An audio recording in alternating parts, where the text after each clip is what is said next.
सनातन धर्म में एकादशी व्रत का विशेष महत्व है। एकादशी व्रत भगवान विष्णु को समर्पित है। आषाढ़ मास के शुक्ल पक्ष की एकादशी को देवशैनी एकादशी कहा जाता है। देवशैनी एकादशी को हरिशैनी, पद्मनाभा और योग निद्रा एकादशी के नाम से भी जाना जाता है। देवशैनी एकादशी पर भगवान विष्णु योग निद्रा में चले जाते हैं और अगले 4 महीने तक भगवान विष्णु योग निद्रा में ही रहते हैं। मान्यता है कि इन 4 महीनों में भगवान विष्णु के क्षीर सागर में शयन करने के कारण विवाह आदि कोई शुभ कार्य नहीं किया जाता। धार्मिक दृष्टि से ये 4 मास भगवान विष्णु का निद्रा काल माना जाता है। जिस दिन से भगवान विष्णु निद्रा में जाते हैं तभी से चातुर्मास प्रारंभ हो जाता है। जिस समय देव सोते हैं इस समय संसार का पालन पोषण भगवान शिव करते हैं। आइए जानते हैं 2024 में देवशैनी एकादशी कब है।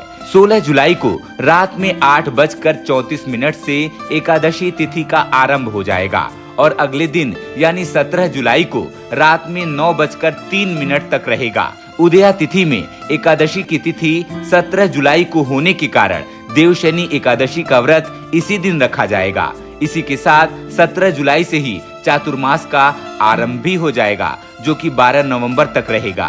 एकादशी व्रत में कथा सुनने का विधान है, तो आइए आपको सुनाते हैं देवशैनी एकादशी व्रत कथा।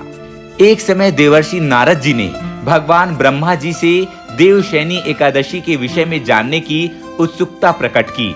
उस समय ब्रह्मा जी ने बताया कि सतयुग में एक महान प्रतापी राजा चक्रवर्ती सम्राट मांधाता राज करते थे। एक बार उनके सुखी राज्य में 3 वर्षों से वर्षा न होने के कारण भयंकर अकाल पड़ा। इस कारण राज्य में चारों ओर त्राही त्राही मच गई। अकाल की स्थिति से राज्य में कथा व्रत, हवन, पिंडदान, धर्म पक्ष के यज्ञ आदि में कमी हो गई।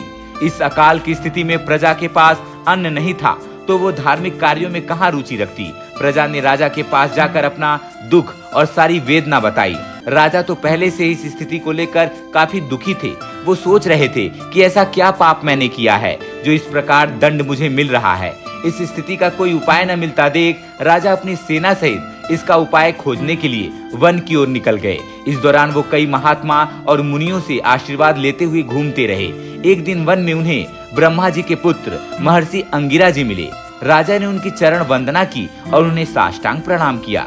ऋषिवर ने आशीर्वचन के बाद राजा से कुशल क्षेम पूछा और फिर राजा से जंगल में विचरने व अपने आश्रम में आने का कारण जानना चाहा। तब राजा ने हाथ जोड़कर कहा, हे महात्मन, मैं अपने राज्य में सभी प्रकार से धर्म का पालन करता हूँ, फिर भी मैं अपने राज्य में अकाल का दृश्य देख रहा हूँ। कृपया मुझे बताएं कि किस कारण से ऐसा हो रहा है और इस संकट का समाधान करे। ये सुनकर महर्षि अंगिरा ने कहा, हे राजन, सब युगों से उत्तम ये सतयुग है।